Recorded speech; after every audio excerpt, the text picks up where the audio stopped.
resistance. What's up, everyone? This is the TinMan with the Worldwide Resistance Network. If you are watching this, you are the resistance. And welcome to TinMan TV.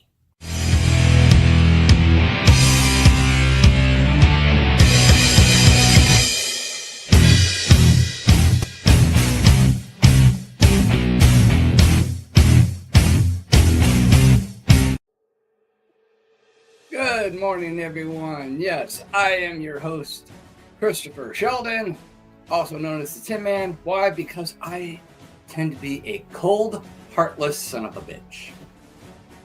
And in instances like what we've seen yesterday with the ICE shooting of Renee Nicole Good. Yes, that is her name. And I have no sympathy. I have no sympathy for this one. And we are going to go into a deep dive of this because it seems like the left are again trying to create another George Floyd. They're trying to get their civil war started. Their John Podesta plan. Now, why John Podesta has not been arrested after having perpetuated this plan, it's on record. It was his plan. Why he is not in jail right now is beyond me. You know, say what you want about me. Call me a pro-Republican or whatever. But this is one of the grievances I will take against Trump. Why are these people not in jail? Seriously. Why are people like John Podesta not in fucking jail right now? But yet we have the world screaming for this woman who was killed by an ICE agent. And we're going to do a deep dive into this. We're going to go into the details of what happened, how it happened, why it happened, what's happening, and where it could prospectively go. So, again, I am Chris Sheldon, your host of TinMan TV, the Tin Man. And this episode of TinMan TV is, of course, brought to you by Meth Monster Blue, the fictitious product that doesn't actually exist because we are not funded by anybody. We are carried by you, the audience. So if you like this transmission, you like what you're hearing, share the live feeds, follow us on Rumble, YouTube, X, all at RealTWRN. Fuck up YouTube's algorithm by hitting the like and subscribe button as well as that notification bell to keep up on notifications and completely screw their algorithm. Check out our new online store with the lowest prices and the greatest selection of merch around. And as always, feel free to engage in the conversation. This isn't just me. This isn't just the hosts I have on the shows. It's you. Comments are enabled. Chime in the comments section. And let's have a good conversation. And on that note, let's just dive into it. Renee Nicole Green. As most everybody is aware by now, this individual was, for lack of a better term, interfering with ICE agents in the performance of their duty. And subsequently was shot dead. Many would say shot in cold blood, murdered. But was that really the case? No, that was not the case. Many people on the left are sitting there saying that she was trying to speed off and that the ICE agent wasn't in the line of fire in terms of being in front of her vehicle. Yes, he was, but we will get to that in a minute. Not only was he in front of the vehicle, she did hit him, and I will show that here. But the media and the left propagandists and their bots are posting these still frames of the ICE agent off to the side after he had already opened fire, after he was struck by the vehicle. And they're showing the behind the vehicle shot. I've got the front of the vehicle shot, as do many others, but the left will not show you that. I will show you that. But let's backtrack a little bit. What the hell was she doing there in the first place? She's supposed to be a mother and all of that. But why was she even there? In fact, let's just jump right into the meat and potatoes here. I'm going to pull up my X feed and we're going to have some fun because I've got a lot of shit to share. So let's play on my X feed for a moment. Okay. Live updates on protest mounts after Renee Good shot by ICE. A love letter from the BBC to Renee Nicole Good. Let's have a look at that. Let's just make sure.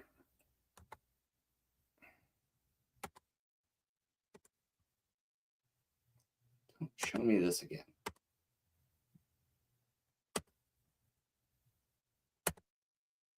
Okay, who is Renee Nicole Good? The woman killed by ICE. I don't know why he calling her green.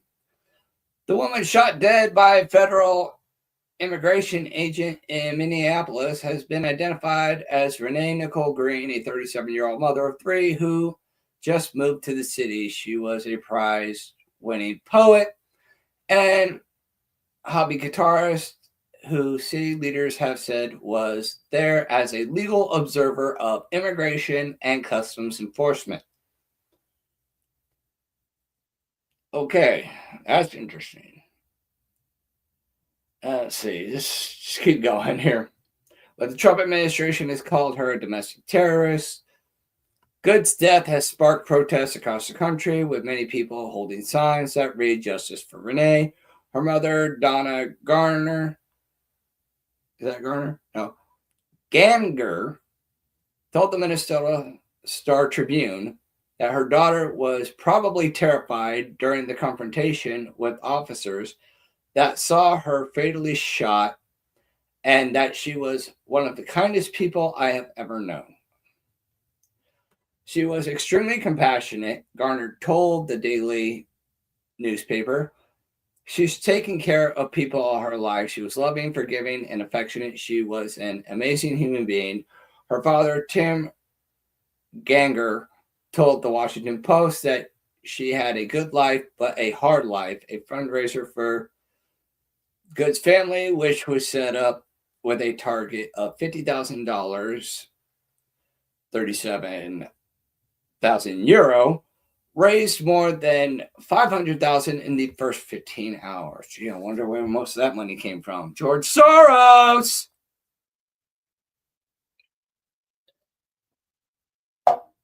How much you want to bet? That's where a lot of that money came from.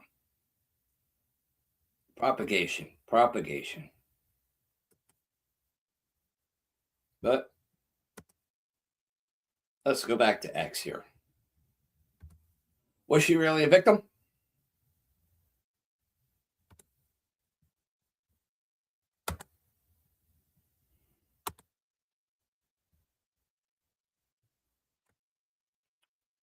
Let's look at it. Let's scroll down the timeline here.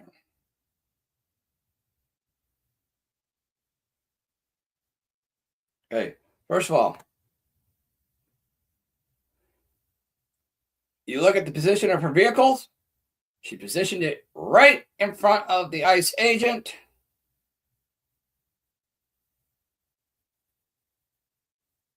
Clipped him and sped off.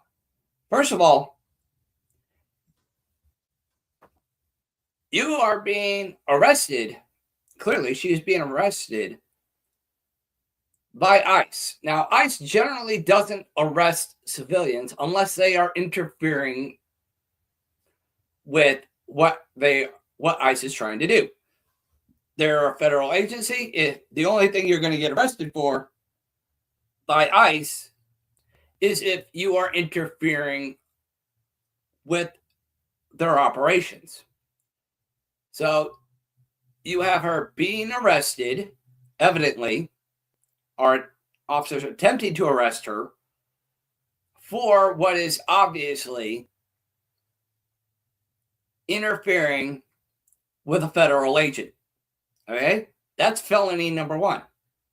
Now you have attempting to evade arrest, reckless endangerment, even if she didn't hit the officers, reckless endangerment of not only the officers, but everybody within the surrounding area. So, evading arrest, reckless endangerment, at the very least, attempted assault on a federal agent, and considering it was with a vehicle, attempted murder, attempted manslaughter, attempted vehicular manslaughter. Now, did she hit the agent? From this angle, it doesn't look like he actually hit her, but let's backtrack here. Okay. Boom. Hit him. Right there. You can see there's the ICE agent. She hit him with the front driver's side of her vehicle. That's when the agent opened fire and shot her. Okay? There's your name. Okay, clearly, he hit her. Let's pull this up for you. There's your ICE agent. There's the vehicle. She struck him with the driver's side of her vehicle. That is vehicular assault, assault on an ICE agent, assault on a federal agent, and prospectively, attempted murder, reckless endangerment, and a whole list of other charges. All warranting lethal force. All of these actions trigger the allowance of the use of legal force. Whether you like it or not, she, from the perspective of the agent who was hit and everybody surrounding the area, placed not only that agent, but everybody in the surrounding area in mortal danger with her actions. This is more than just standing as an observer. It's like, okay, I'm on the sidewalk videotaping a protest, or I'm videotaping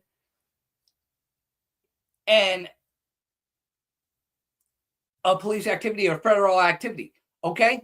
You stand off. You stand off to the side and document it. You get the widest angle you possibly can to cover everything. Okay? Just like this person filming did.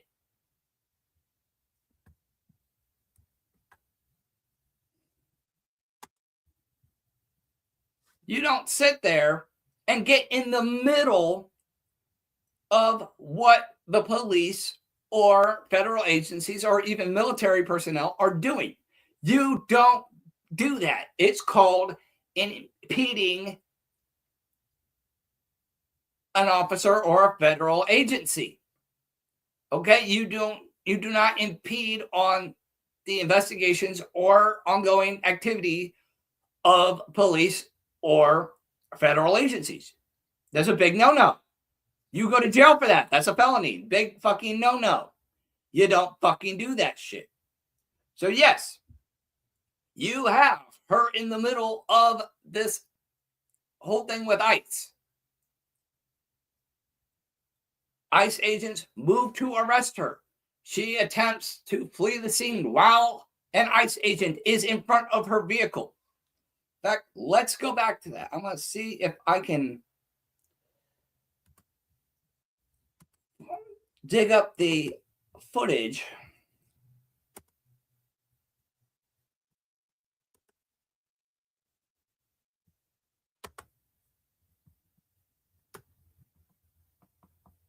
Scroll down here.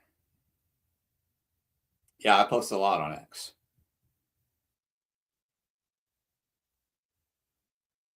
Okay.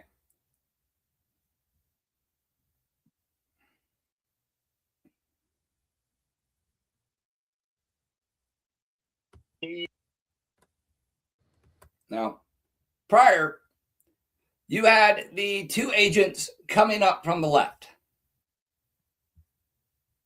Pretty sure I have another video of this. Okay. So you have the two agents coming up on her left, on her passenger side.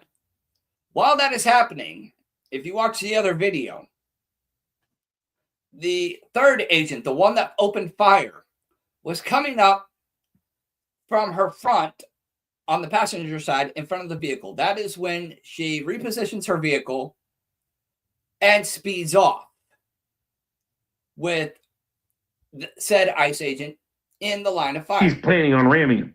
And we know that by the sudden acceleration, or we can infer that. Let's just backtrack on this file here. Oh, okay. This will be, she's ready to stop, and we just got to get under control. And she's planning on ramming him. And we know that by the sudden acceleration, or we can infer that, and by the location of where he's at and the movement of the vehicle, not only the acceleration of the vehicle, but the movement of it in the left, that little left movement that you see almost right away. Yeah, you see, it even looks like it has right there. That first movement is to the left. It's not, I'm trying to pull out of here. That movement is counter where the direction of where the vehicle originally is. And that's how you can make a reasonable inference. I just can't believe his reflexes. He jumps back while it's happening and obviously shoots her right in the head. And then, boom, she turns the wheel. I mean, that was amazing. Yeah, no doubt about it. Not amazingly I mean, good. Lucky not to be dead. Amazingly quick. Yeah, and lucky not to be that he's not dead. Okay, here's another angle. Okay. So you see the agents approaching. You see the other agent directly in the line of fire here after having coming up from her right in front of the vehicle. He's moving to join his other officers. She repositions her vehicle and is speeding in his general direction. Now, many people could argue that she was attempting to flee the scene and wasn't actually intending to do any harm. But here's the thing. One, you're speeding.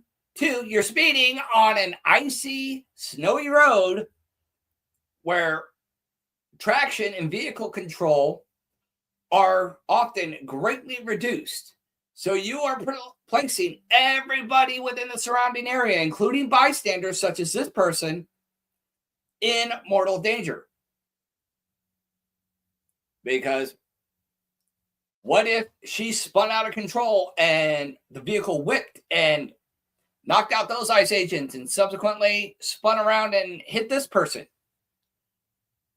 Okay? We have reckless endangerment, reckless driving. Okay? Willful negligence. As well as attempting to evade arrest, which is evident here. You have agents approaching the vehicle and she attempts to speed off. That's evading arrest. Okay? This isn't just some bystander that was standing around on the fucking sidewalk documenting everything. She interfered with ICE agents in the performance of their duty and then attempted to, at the very least, evade arrest and endangered everybody in that vicinity. While prospectively and evidently trying to hit an officer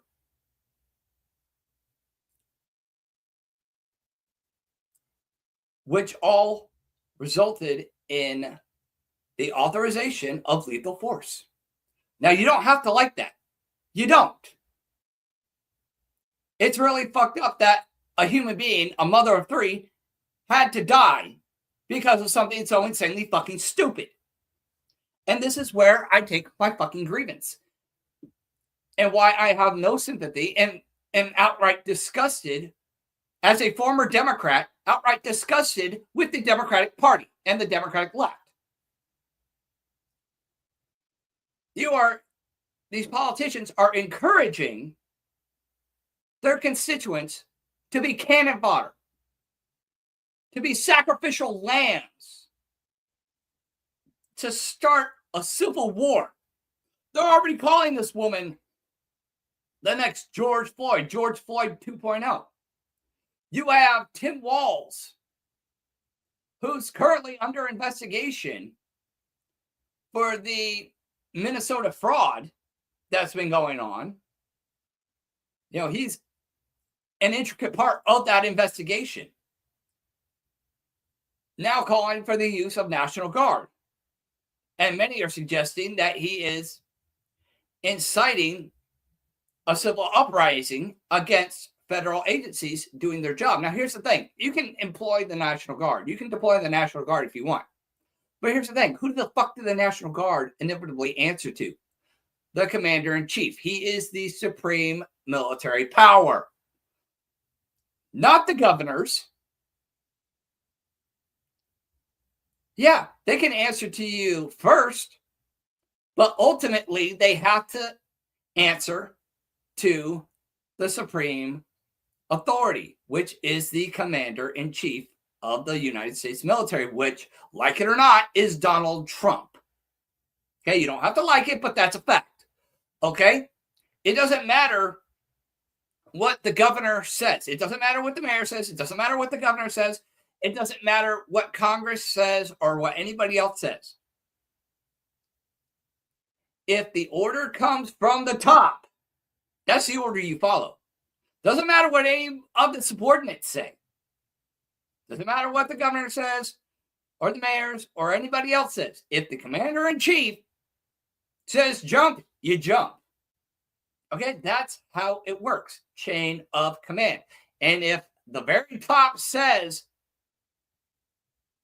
do this, all other orders to the contrary by anybody else of lower rank are null and void.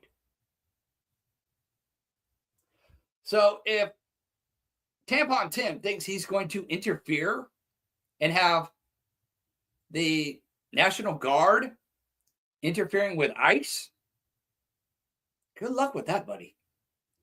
Because who are the majority of military applicants? They're not liberals. Yeah, you had some liberals in the military. Many of them have since left or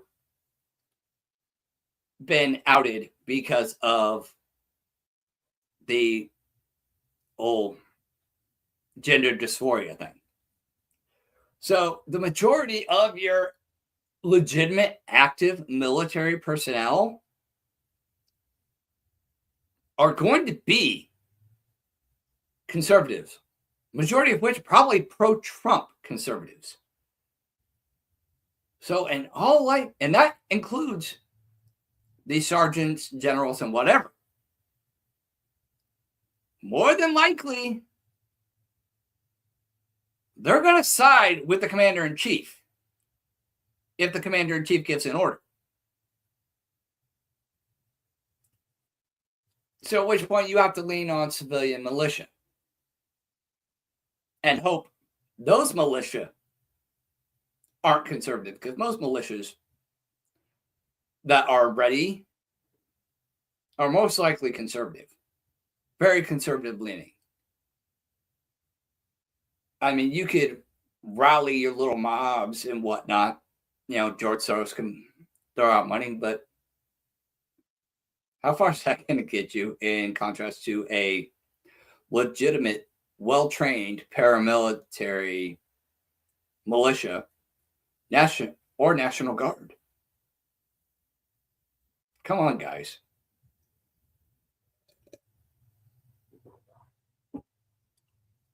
The police, in many regards, may be complacent, but not your military. Not anymore. And that's your big problem. And you want to get this Civil War started. You talk about the John Podesta plan and all these states talking about wanting to secede from the Union and have the Western Alliance. How are you going to pull that off? This isn't North versus South. Okay? And even in that, the Democrats lost that war.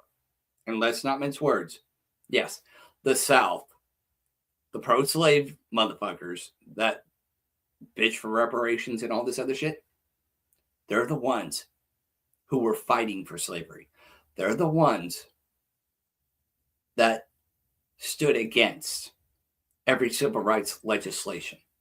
They're the ones who said, and I quote, pardon the vernacular, I'm just quoting, it was the Democratic Party that said, we'll have those niggers voting Democrat for the next 100 years.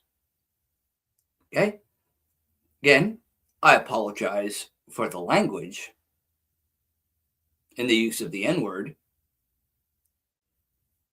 but it was Democrats who said it. Democrats who opposed all civil rights legislation. Democrats who formed the KKK.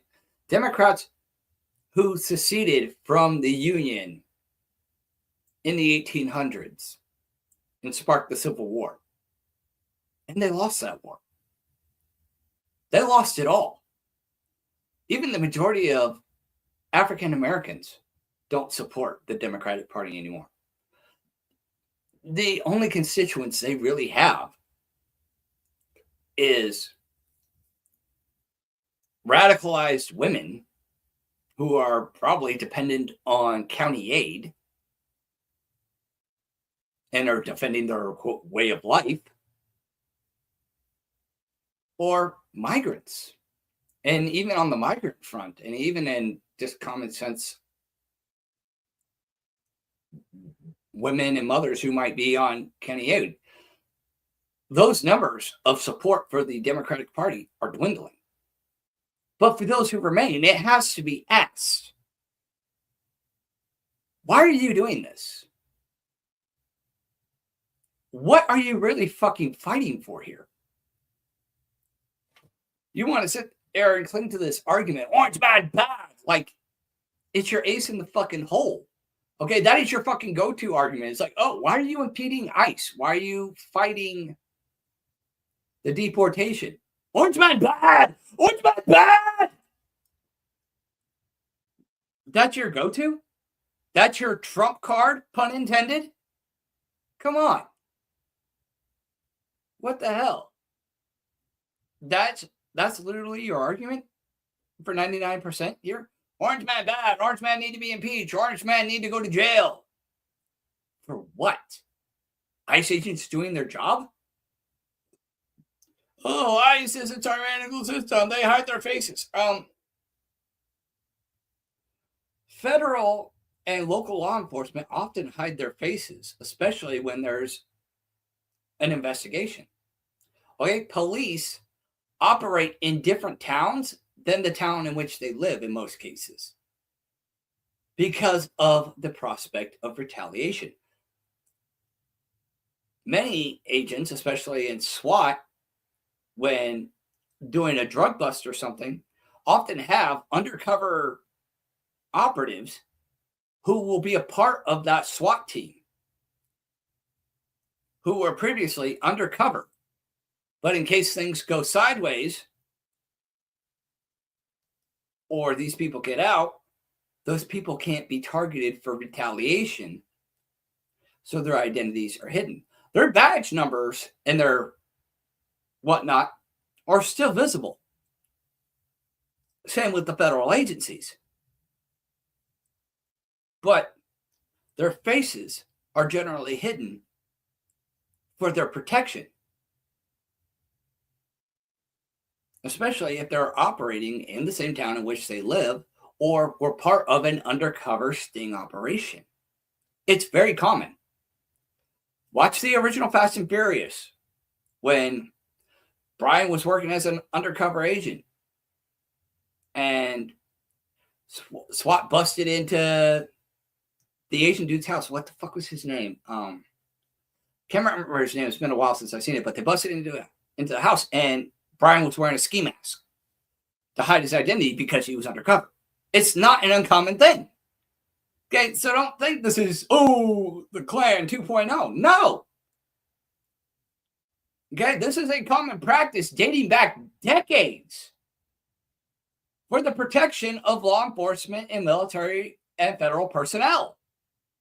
It's not uncommon. And I notice we got quite a few viewers. Feel free to engage in the conversation. Comments are open. Feel free to chime in with your thoughts, opinions, or any new information regarding these events. Again, the topic is the ICE shooting from yesterday, the shooting of Renee Nicole Good. Do you agree with it? Do you disagree with it? Chime in. These conversations are as much about you as they are about me. In fact, it's more about you. It's all for you. So again, I got to ask, what's with the grievances? Oh, ICE is bad. Why is ICE bad? Nobody had a problem with ICE prior to this year when Trump took office. Okay?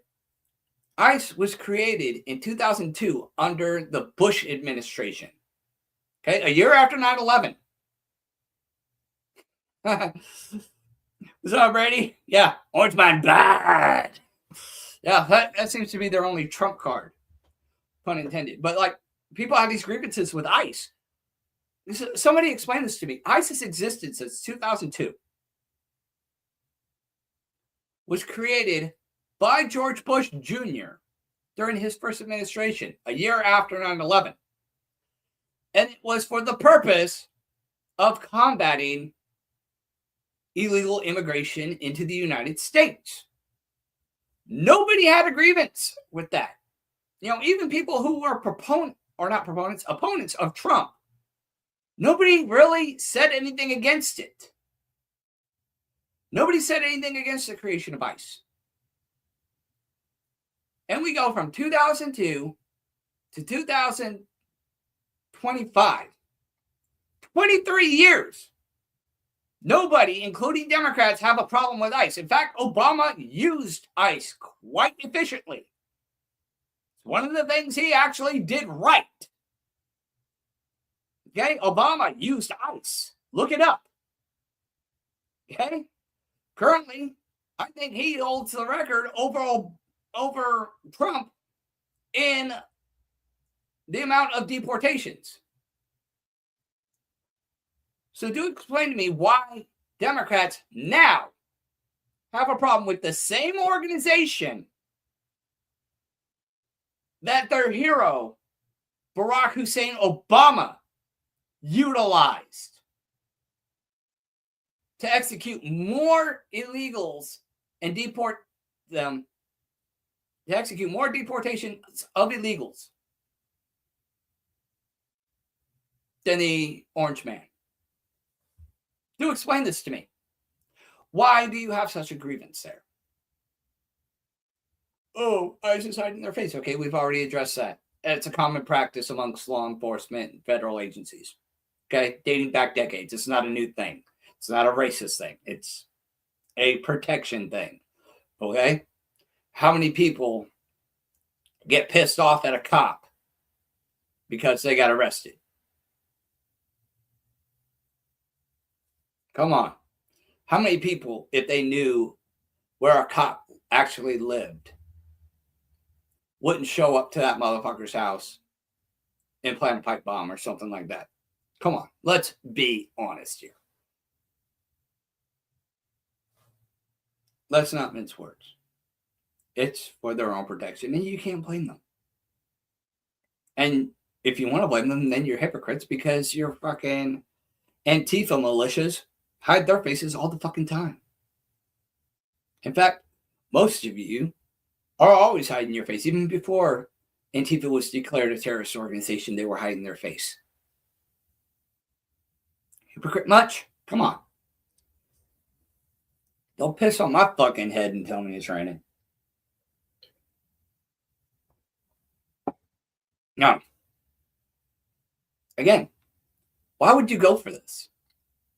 Okay? You know ICE is a lawful organization. You know these people aren't supposed to be here.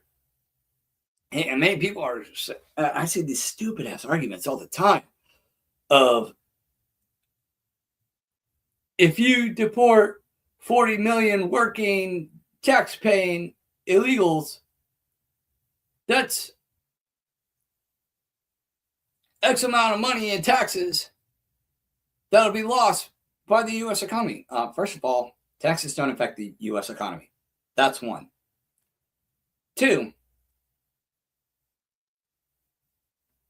deporting illegals, even if they are working in the mainstream sector, having a taxable income, will not impact the tax inflow, because those jobs will then be taken by Americans who will be paying the same taxes. So that argument is completely moot. The only things that it would actually change would be for the better. And here's what I mean here. You deport these illegals. You have in California in particular one of the highest unemployment and homeless populations in the nation. Mostly due to migrant influx. And I'm going to get into the dynamics of that in a minute. But if you think about it, if you deport 140 million working illegal migrants back to their home countries, that's 40 million people, 40 million Americans who were otherwise unemployed, and would drop the unemployment rate and prospectively the homeless rate by, what did I say, 140 million? Okay, that's a good thing.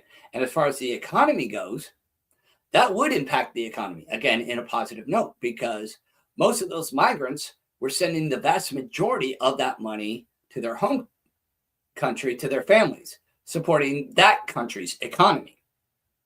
But if those migrants are deported and Americans step in and are filling those jobs, they'll still be paying the same amount of taxes, but the money that is being spent will be spent here in the United States, boosting the United States economy. And at which point you not only have income tax that's been paid, but you also have additional sales tax being paid, because everything you buy has a tax on it, including food. So if you go down to your local grocery store or Walmart or Target or whatever, and you buy something, that's tax. So the U.S. government is actually getting more taxes. So again, your argument on the United States losing money and losing taxes by deporting these working migrants is completely moot, because it would boost the economy and it would actually prospectively double the income tax that the federal and state governments are receiving. So again, that argument that people that on the left are making is completely fucking moot. Now let's get into the economics of this. You have an influx of migrants. We've already said California has one of the highest unemployment and homeless populations in the nation. Costs of living, whether it be housing, gasoline, utilities, food costs, or just generic products, has skyrocketed. Why? Orange Man bad? No, not Orange Man. Influx, supply and demand. The more people you have, the more people, the more houses are needed to house those people. The more food is needed to feed those people. The more gasoline is needed to fuel those additional vehicles. The demand for product increases. Therefore, the price of the product decreases. Take water, for instance. If you're in an area where water is in abundance, like you're living right next to a freaking river or a lake, your cost of water is going to be a lot lower than a remote desert region that has to have its water imported. Okay? Because that region that has to have its water imported doesn't have as much water. So it has to be imported. The demand is greater because it's not readily available. Same with milk. If you are living close to dairy farms, California has quite a few dairy farms in the Inland Empire, or at least they used to when I lived there. Okay, you had dairy farms in Hemet and San Jacinto areas like a motherfucker. You come down off the Lambs Canyon Pass from Beaumont, you're heading right into cattle country right there, and it smells like shit. You got cattle, you got dairies, you got onion farms. Oh, God, it stunk so bad. But you know what? The eggs, the milk, relatively cheap because it was all local right there. Whereas if it has to be imported, it's going to cost more. Same with supply and demand. If you have more people than what the local area can provide, then you got to outsource and start bringing in resources from the outside. At which point the supply is limited. There's a greater demand on the product, so you have to bring in more product, which costs more money to bring it in from the outside. Plus, given the increased demand, you can charge double, even triple the amount because there's demand for it. That's why the housing market has doubled in California for your just average low-income house from $200,000 for a low-income tract home. You know, all those tract homes they built during the economic boom before the crash of 2008? Yeah. All those houses back in the day were going for roughly $200,000. Now, they're set between $400,000 and $500,000 because of demand. You have a demand for housing, so the value goes up. The greater the demand, the higher the price. You get rid of the people who are actually not supposed to be here lawfully, that lowers the demand and would lower your inflation. Cost of living would go down overall. Your cost of food, gas, utilities, housing, it would all go down because the demand on these resources would not be near as high. It's not the orange man, guys.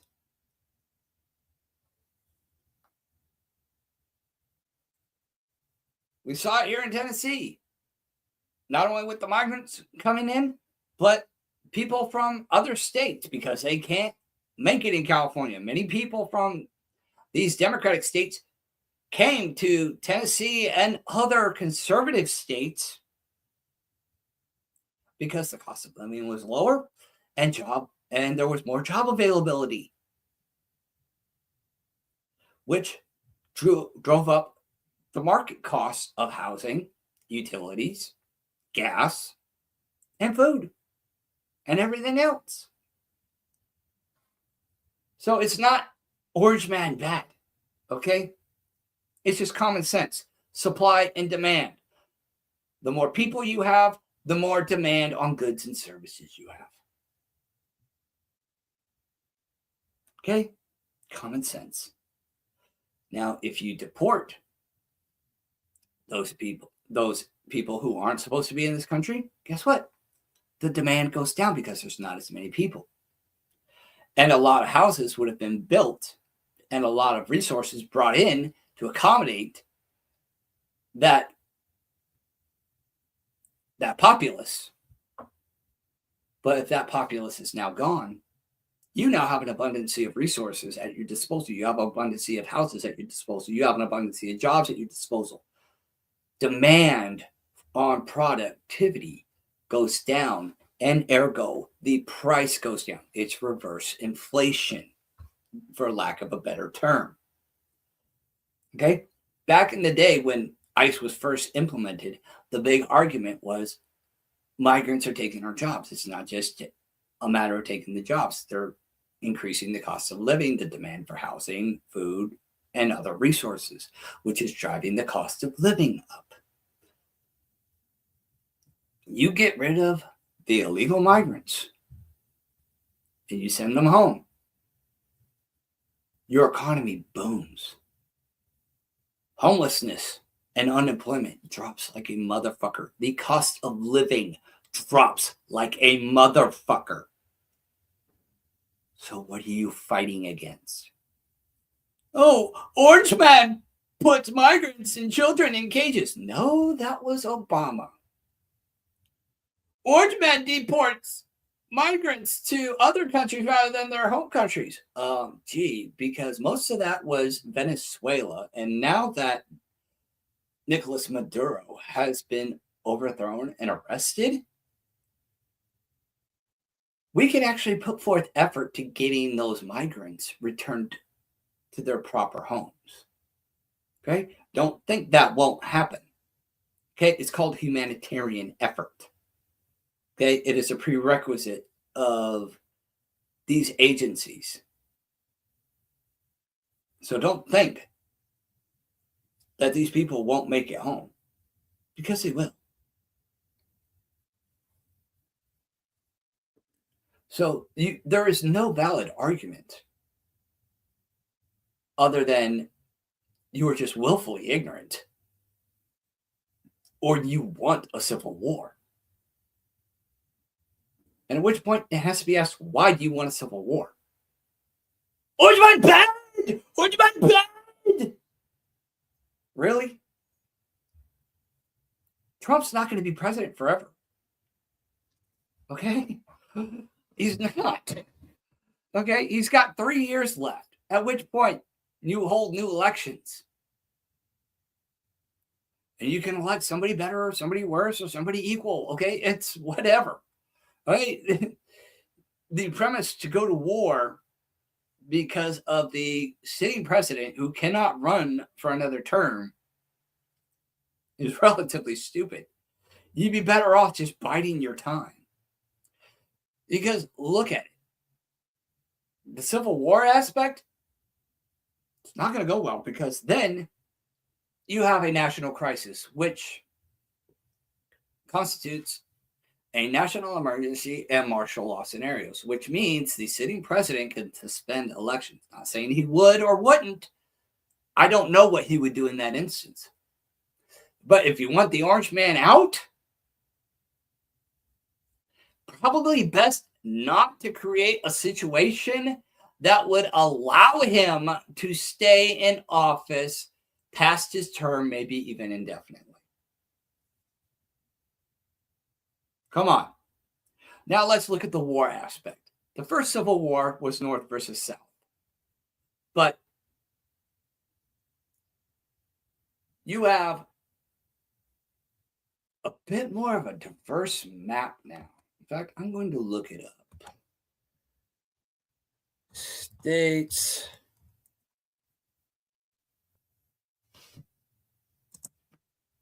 that, let's try that again. Map of states who vote blue.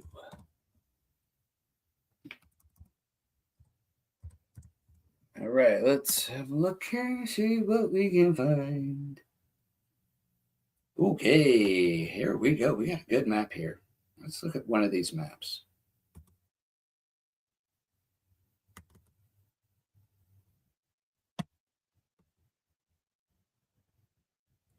Okay. I want you guys to look at this, and I want you to really think hard about this.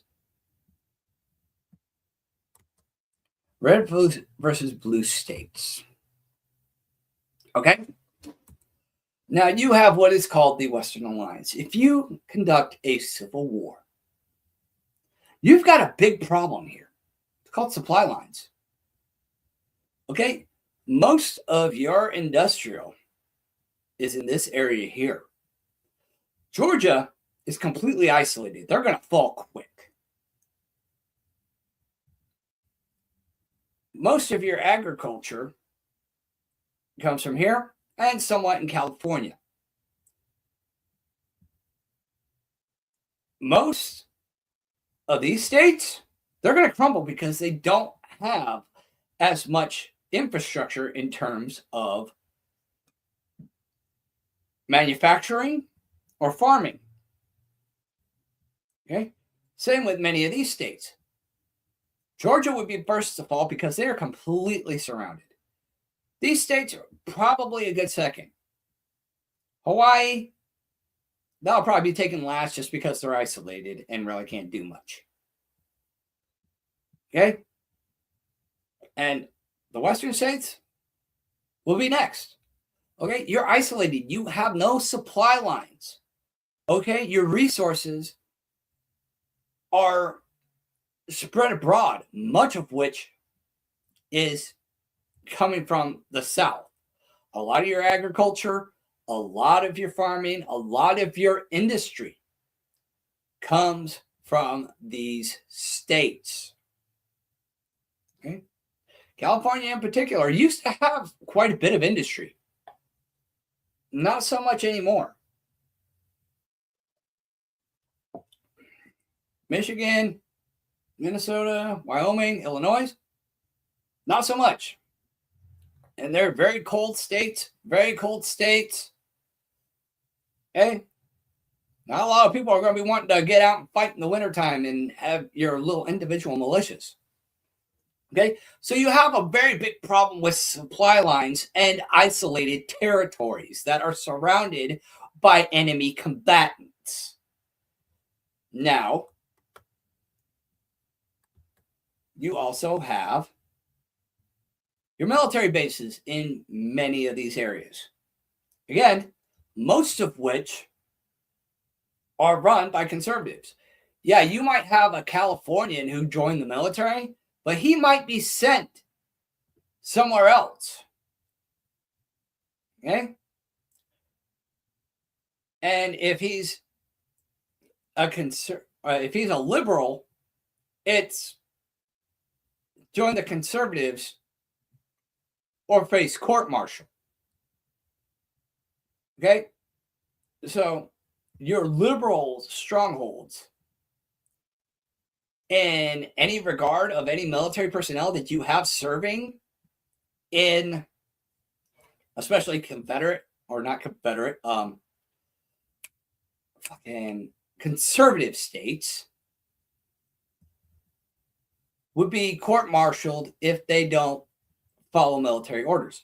Same with anybody in California on these military bases or any of the other blue states, because most of your military is comprised of conservatives, regardless of where they are on the map. They're conservatives. They're most likely conservatives, and anybody who's not a conservative either joins the ranks or is court-martialed. And in all likelihood is going to swear loyalty to the commander-in-chief, which is your enemy, Donald Trump. So now you have enemy strongholds within your territory. So you have no supply lines. You're surrounded by enemy combatants. And you have enemy strongholds with military-grade weapons in your territories. Do you really think you're going to win a civil war? No. It was bad enough for you when you had North versus South. And the big reason you guys lost that was because the South didn't have the infrastructure. They didn't have the manufacturing that the northern states had. That's where all your guns were primarily made. Okay? The South learned from that, especially when they turned conservative, and brought in a lot more pro-gun suppliers and manufacturers, especially after they've been run out in many regards out of blue states. You really are shooting yourself in the foot here if you think you're going to win a civil war in this type of situation. It's not going to fucking work. Now, let's talk about foreign problems. You want to talk about China and Russia? Well, look who has a direct line of sight to take Hawaii and the western front of the United States. Russia and China in particular, has a straight shot to just, boom, invade the western coast. Easily take Hawaii, easily take California, Oregon, and Washington, or just nuke. Okay? All these states, Washington, Oregon, California, Nevada, maybe Arizona, Hawaii, definitely, easy targets for military invasion or missile strikes, including nuclear missile strikes. Yeah. Not good bedfellows, guys. Not good bedfellows. Not smart. Don't do it. Plus, you got all these white liberals doing this shit. Like, seriously? Why? Why would you do that? Okay. You probably heard from somebody about the John Podesta plan and a race-based civil war started by ICE agents or military agents killing Latinos or another, quote, minority, even though technically whites only make up like a tenth of the world's population and are technically the minority nowadays, you know, especially considering with the increase of interracial relationships. Okay. Yeah. Whites are a very scarce number. And you want to create a race-based civil war where your race are considered opposition. Huh? What? Okay, the plane cleared the tower here. What? Committing suicide here. I mean, not only are you willingly signing up to be cannon fodder to spark this civil war, this woman, Renee Nicole Good, died, leaving her children behind. And for what? Okay? Is this worth sacrificing your life to be cannon fodder? To be a sacrificial lamb to start a civil war that you clearly can't win? And in effect, would make you put a huge target on your back even more so than you already have? You already have many instances where white people have been targeted specifically for being white. You have that Ukrainian girl on the subway or the bus that was stabbed to death just because she was white. You have that InfoWars reporter that was killed just because he was white. You have many other attacks on white people just because they're fucking white. You trigger a race-based civil war that says, for a party that says white people are the enemy, and you yourself are white, you're committing suicide. Long drawn out suicide. Okay, you are placing yourself at risk. You are placing your children at risk. You are placing your families and your friends at risk of being murdered and genocided. For what? Seriously, this makes no fucking sense. Can we have some goddamn common sense here? And why did this shooting happen? Okay? Why was this escalated to the point that life had to be taken? Okay? Ask yourself that question. Why did the situation get escalated to the point where ICE agents felt that there was no other alternative but to end this person's life? Why? You answer me this question. Can you really, honestly, to God, answer that question as to why? Why now? Why Minnesota, Minneapolis, Minnesota? Why? Why did it happen? Why here? Why now? Could it be because of the fraud investigations, the Somali fraud that's going on in that very state with Tampon Tim and UN officials? Could it be that it's because of the arrest of Nicolas Maduro, who was the president of Venezuela, the home base for most of the election fraud coming into our country via China? Yeah, Venezuela was the home base. Look that one up. Okay? Are your mail-in ballots, all those machines, all those voting machines? China and Venezuela, baby. China and Venezuela. Venezuela was the home base. Okay? China was the foreign operator, but Venezuela was the localized home base. It wasn't just about the drugs or overthrowing a dictator. Okay? It was about the election meddling as well as the fraud. All of that fraud, if not most, if not all of that fraud that Doge uncovered, again, Venezuela, home base. All that fraud, all that Democrat fraud, and let's not mince words, there were many Republicans in that list too.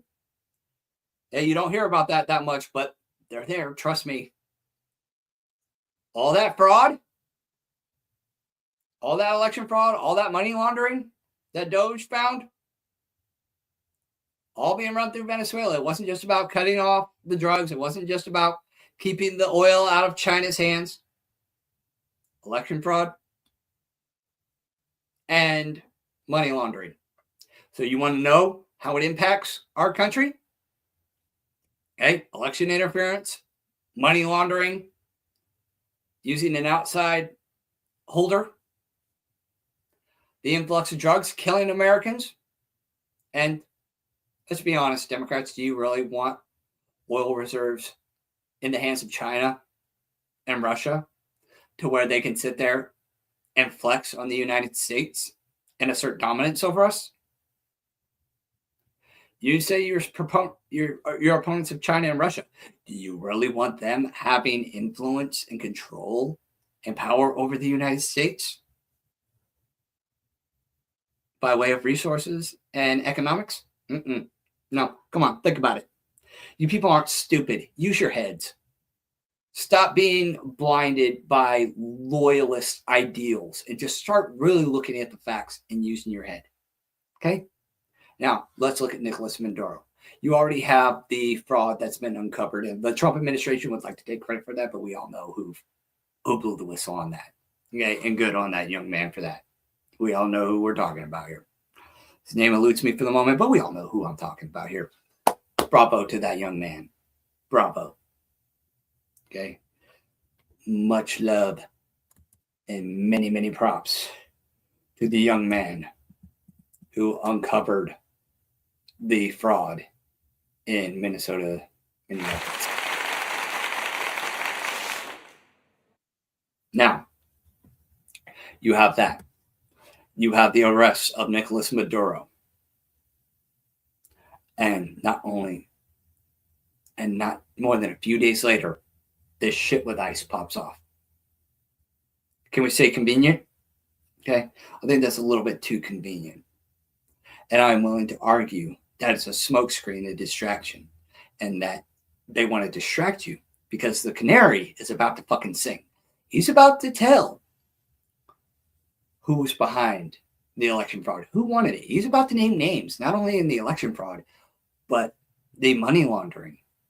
Okay, he's going to sing. He's going to start saying names. So they definitely want a distraction to distract you from all of that. They don't want that information getting out.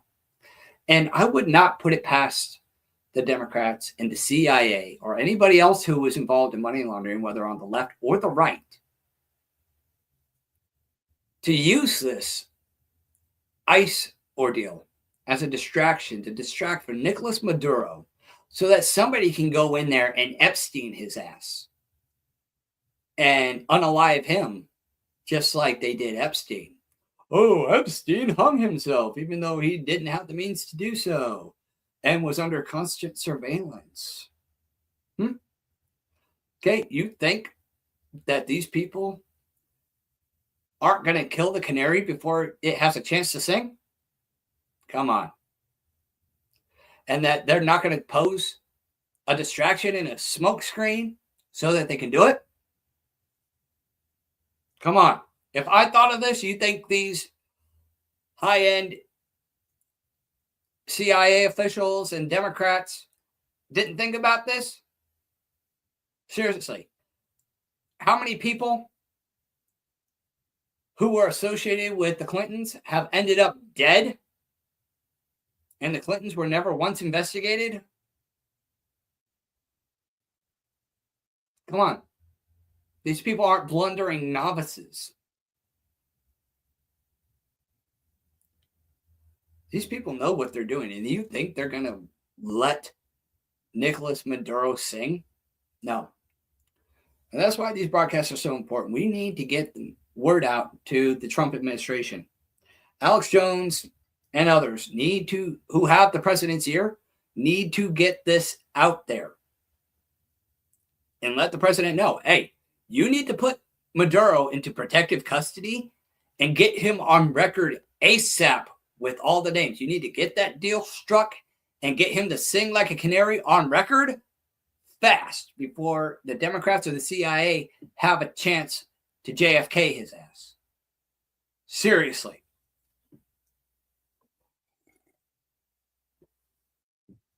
Pay attention, Trump. I have no doubt that this will be used as a smokescreen to try to silence Nicolas Maduro before he has a chance to talk. Pay attention. Take action. You have an ace in the hole. Don't allow for a blind side. Seriously. Somebody get this message into the president's ear. Even if you don't send this video to him, just say it. Say it. Just say Nicolas Maduro is a prospective target, and this whole thing with ICE is a prospective smokescreen to distract while they take care of and silence Nicolas Maduro before he can talk. And something needs to be done about it before they can do it. Get that message into the president's ear.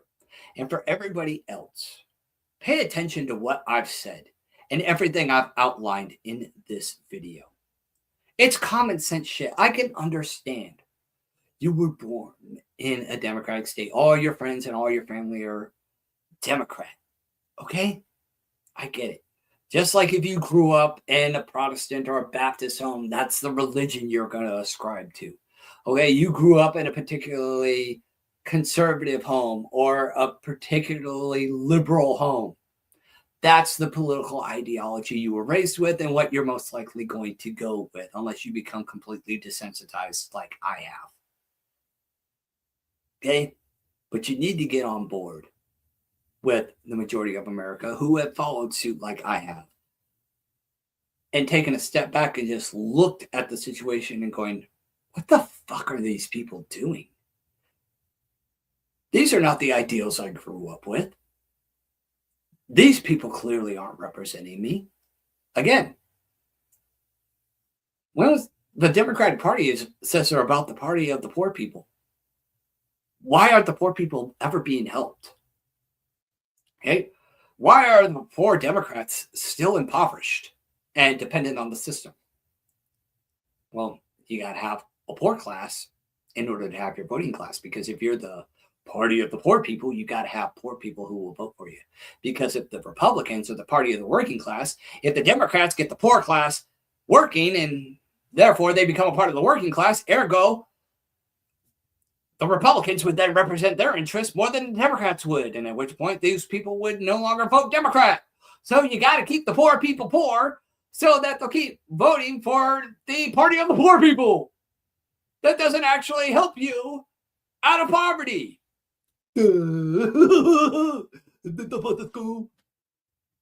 Seriously. Why do you think they targeted the blacks and tried to play the race card? Why do you think they brought the migrants in? Because everybody's starting to figure out, hey, these guys don't actually represent us. We're getting fucked. Why am I going to support this party? They're acting like fucking idiots. They're embodying ideals that I didn't grow up with and don't necessarily support. And they're certainly not doing anything for me. I'm going to go over here now. Come on. Common sense shit. Just get out of the bias and start looking at the facts. These politicians are using you as cannon fodder. They don't care about you. They used the government shutdown and starving mothers and children as weapons, as poster children to push their political narrative to get what they wanted. And it didn't work. They used Americans who were dependent on government assistance as weapons against their constituents and against their political opposition for their own political gain. They didn't care about you. They kept the government shut down with no regard for you. They only cared about what they wanted, which was to support the failed Affordable Care Act, rather than in the 15 years it existed, reworking it to where it wasn't using up government subsidiaries just to sustain itself. Instead of fixing it in the 15 years they had to fix it, Democrats just sat on it, eating up subsidiaries. And then when that fucking failed and the government majority said no more, they shut the government down and used starving mothers and children as their poster child to try to get what they wanted. And now they're trying to get you to go out there and obstruct ICE, an agency that has existed since 2002, and nobody had a problem with up until last year. An agency that Barack Obama himself used to deport migrants. They are using you as cannon fodder to provoke ICE and obstruct ICE and provoke instances like what happened yesterday with Renee Nicole Good, to spark civil unrest and a prospective civil war with a George Floyd 2.0. They're already calling her a George Floyd 2.0. The mayor and Tampon Tim are already talking about using the National Guard and bringing in and using local militias. Okay? They're talking about resisting federal agencies that have existed long before Trump ever considered a presidential run. Because Orange Man bad. People got to die because Orange Man bad. Democrats need to be cannon fodder because Orange Man bad. White people need to be labeled as racist and be wiped out of existence in a civil war, in a race-based civil war, because Orange Man died, even though Orange Man gone in 3 years. Make any of this make sense. If there are any Democrats out there who have watched this, don't buy the narrative and use your brains. You're smart people. You have common sense. Use your brains. Look at this for what it is rather than what you would want it to be. Okay? Stop buying into the narrative and just call balls and strikes and go, hey, what the fuck, guys? I mean, I don't have any problem with anybody wanting to be a Democrat. But get the Democrats back on page.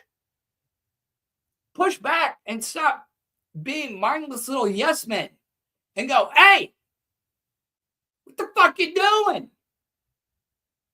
Start representing the American people instead of using it as cannon fodder. Start looking out for our interests instead of us having to work and protect your interests. Work for us, not us work for you. That's what government was for.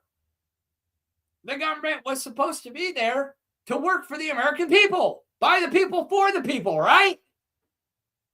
Don't you think it's about time we get the Democrats and Republicans back on page on that point? Orange Man, at least, despite his many faults, if you get in his ear and you make sense, he'll listen. 9 times out of 10, he'll listen. Which is more than the Democrats are doing. Okay, you need to get the Democrats back on page and go, hey, you're going to start listening to us and start doing what we want.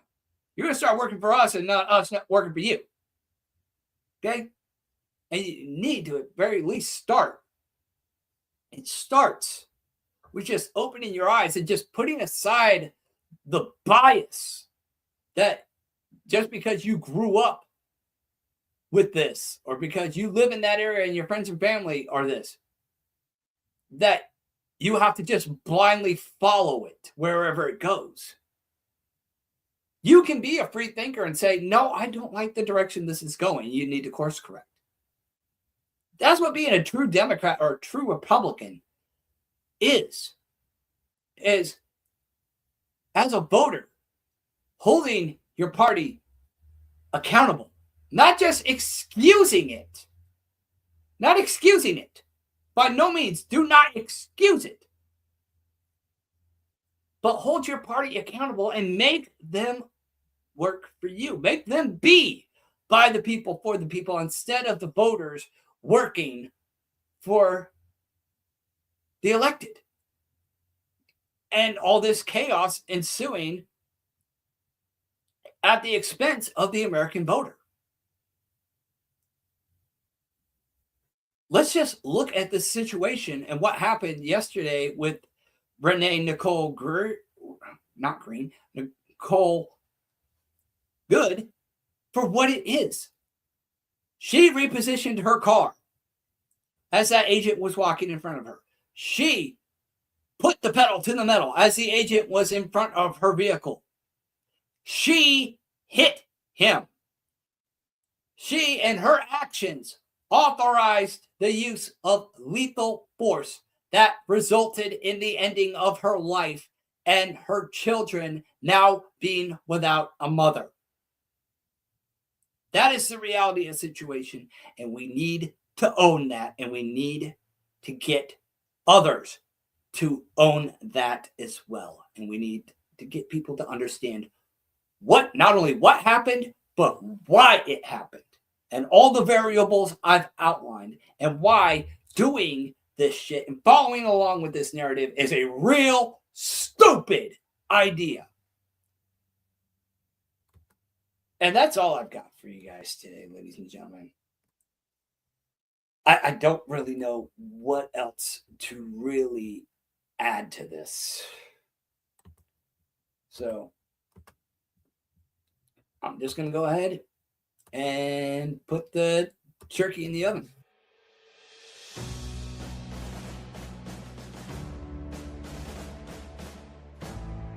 But what I have said has resonated with you, please share the live feed, share the retransmission, follow us on our various social medias, X, Rumble, YouTube, all at Real TWWRN. Again, Real TWWRN, it's right there. Check out our online store for great merch, such as these bumper stickers, t-shirts, hats with the TWWRN Shadow People logo, the Flower of Life logo. All kinds of good parties with so much more to come at the lowest prices.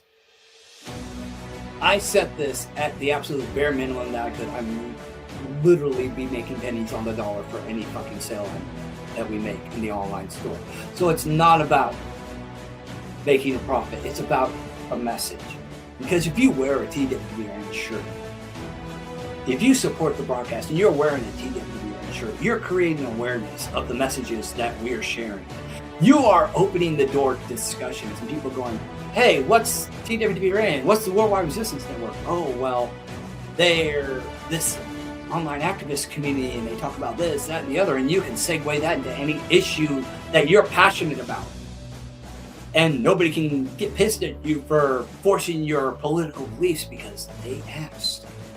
It's an adventure, guys. It's not just an adventure. It's a way of life. To support the broadcast. And even if you don't buy any of my merch, again, share the live feeds. Follow us on our various social medias on Real TWWRN. Okay? That's how you support us. By getting the word out above anything else. And as always, never stop fighting. Never allow yourself to be blinded by loyalty or tradition. Be willing to take a step back, take off the blinders and the loyalty, and look at things for what they are, rather than what you do. That's what makes you a true American and a true patriot and a true supporter of your varying political party, whether you be Republican or Democrat. And again, as always, if you're watching this, you, my friends, are the resistance.